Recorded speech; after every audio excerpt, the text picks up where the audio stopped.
साहेब आता तरी आवराया तुमच्या लोकांना.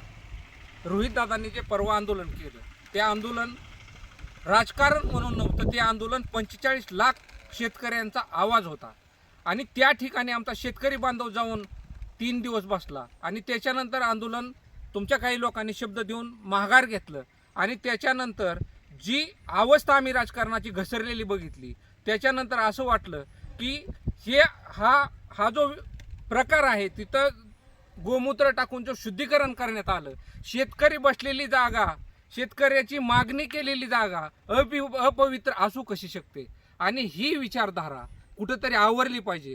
गोरक्षण इथपर्यंत हा विषय ठीक होता, आता गोमूत्रावर आला आणि ही गोष्ट सहन नाही होणार. कारण शेतकऱ्यांची जून महिना ओलांडत आला तरी पाऊस नाही आणि अशा पिरियडमध्ये तुम्ही जी लावलेली चेष्टा आहे शेतकऱ्याची, ती चेष्टा रोहितदादाची नसून 45 लाख शेतकऱ्यांची आहे आणि ती भविष्य काळामध्ये अशी लोक जर तुम्ही आवरली नाही तर भविष्य काळामध्ये आमच्याकडे 6 बैली नांगर असतो, तो नांगर घेऊन आम्हाला तुमच्याकडे यावं लागेल आणि नांगरासहित आंदोलन करावं लागेल आणि तुमच्या पाठीमागं इथून पुढं अशा लोकांना जर थांबवलं नाही तर यांच्यावर तोंडाला काळं फासणं हे फार शब्द लहान आहेत. यांच्या बाबतीत शेतकरी पूर्ण विचाराने यांच्या पाठीमागं लागतील याच्यामध्ये कुठलीही मला शंका नाही. धन्यवाद.